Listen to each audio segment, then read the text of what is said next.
देश, दुनिया और समाज में बदलाव की बातें ड्राइंग रूम में बैठकर करना कितना आसान है। अगर इन बातों से सुधार हो जाता तो क्या मज़ा होता। पर कड़वी सच्चाई ये है कि बदलाव के लिए संघर्ष करना पड़ता है, समय देना पड़ता है, मन में विश्वास, अपने काम के प्रति जुनून होना पड़ता है।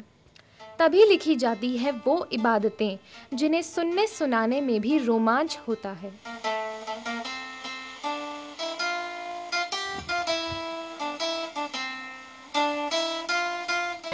कहने को तो हॉकी हमारा नेशनल स्पोर्ट है, लेकिन हर तरफ क्रिकेट का बोलबाला।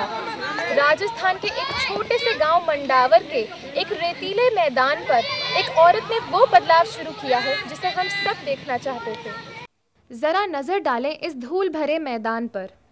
यहीं से एक विदेशी महिला ने शुरू की है एक ऐसी मुहिम जो रंग लाने लगी है। यह है एंड्रिया थ्रुमश्रिन, जर्मनी की एक पूर्व हॉकी खिलाड़ी। एंड्रिया जर्मनी की हॉकी लीग की खिलाड़ी रही हैं और लड़कियों की टीम की कोच भी।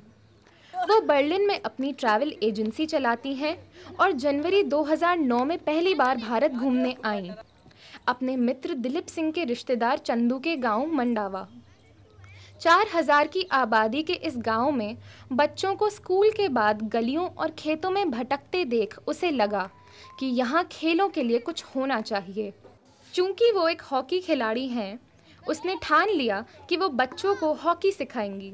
Yeah, at the beginning it was really difficult because nobody knew anything about hockey, so I had to explain from scratch what it's all about. So my Indian brother Chandu, he was my translator and my helper, and I first of all explained everything to him, and then he tried to explain it to the kids. And yeah, even in practice times, even if I want to say, please you stop or you pass, they don't understand.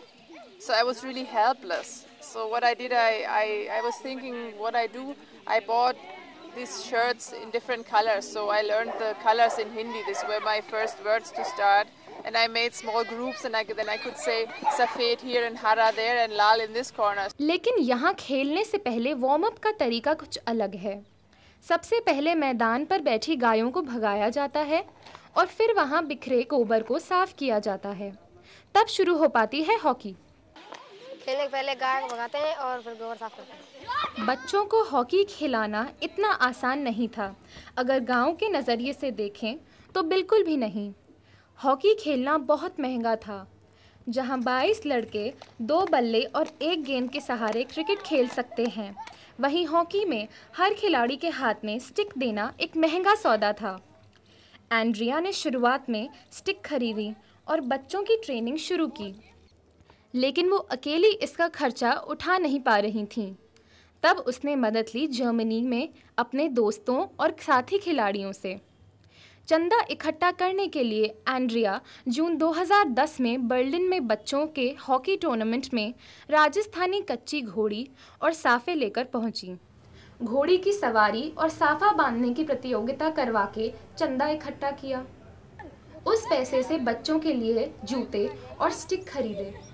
Andrea ने लोगों से सहायता मांगने में कोई कसर नहीं छोड़ी और अब उसके खिलाड़ी रंगीन शर्ट और जूते पहनकर गांव के लोहार के बनाए गोल पोस्ट में गोल दागने लगे थे। And I come from a country, we are #1 in the world in hockey, and it's not even professional. And we have a total different sports culture. Everybody does sports. That's our daily life. Like you go in a temple and we go to the sports ground. So I try to implant some of this sportsman spirit and fun for sports in these kids. खेल सीखने के साथ साथ गांव वालों का दिल और भरोसा जीतना भी ज़रूरी था। आखिर उनके बच्चे एक विदेशी के साथ कोई अनजान सा खेल खेलने में मशगूल थे। लेकिन भरोसा कहने भर से तो आ नहीं जाता और एंड्रिया का सपना उन्हें सिर्फ गांव में खिलाना नहीं था, वो तो उन्हें देश भर में टूर्नामेंट खिलाने ले जाना चाहती थी। पहले एंड्रिया पे विश्वास नहीं था बच्चों को कि बच्चे भाई ये बाहर की फॉरेनर से बच्चों को ले जाएगी, ये कर लेगी वो। तो मैंने सोचा सबसे पहले मैं इसको बहन बनाऊं। बहन का रिश्ता सबसे अच्छा था, तो मैंने इसको बहन बना लिया और गांव के बच्चे अब इसको बुआ से कहने लगे। तो धीरे धीरे वो सोच चेंज होगी। आज आंद्रिया ले जाती है बच्चों को, कोई डर नहीं, कोई भय नहीं। आंद्रिया जब इन बच्चों से मिली और उन्हें सिखाने लगी तो नहीं जानते थे कि उस अनजान शख्स को किस नाम से बुलाया। फिर उन सब ने आंद्रिया को नाम दिया बुआसा, और कुछ ही समय में बुआसा के नन्हे खिलाड़ियों ने हॉकी के मैदान में अपने जलवे दिखाना शुरू कर दिए।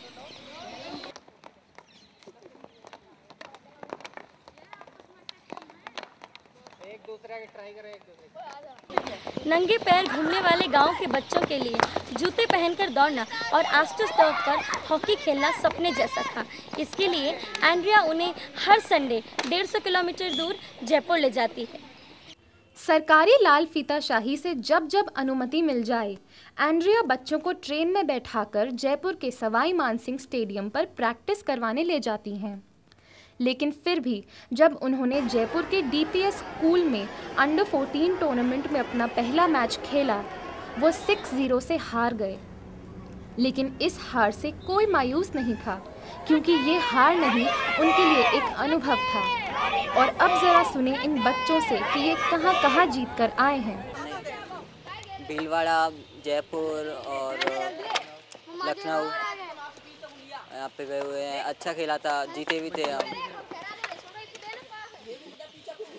जीते भी थे और अच्छा खेले थे। भीलवाड़ा में जीते थे, जयपुर में भी जीते थे हम, हारे भी थे डीपीएस के खिलाफ। सब कुछ हुआ था, अच्छा लगा।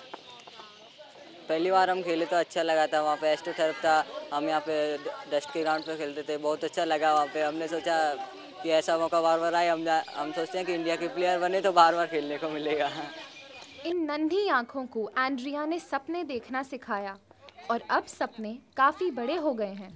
उनके लिए सबसे गर्व भरी यादें अखबार की कतरनों में समाई हुई हैं। आंद्रिया गांव के बच्चों में कई बदलाव ला चुकी हैं, लेकिन सबसे बड़ा बदलाव है सोच का। अब वो किसी योजना या मदद का इंतज़ार नहीं करेंगे। जब कुछ बदलने की ज़रूरत होगी, खुद जुट जाएंगे। महात्मा गांधी ने कहा था, be the change you want to see in this world. और एक जर्मन हॉकी खिलाड़ी आंद्रिया इसी जज्बे के साथ जी रही हैं, और उनके बच्चों की आंखें ये कहती हैं कि हवाओं से कह दो औकात में रहें, हम परों से नहीं हौसलों से उड़ान भरते हैं। चकते बुआसा।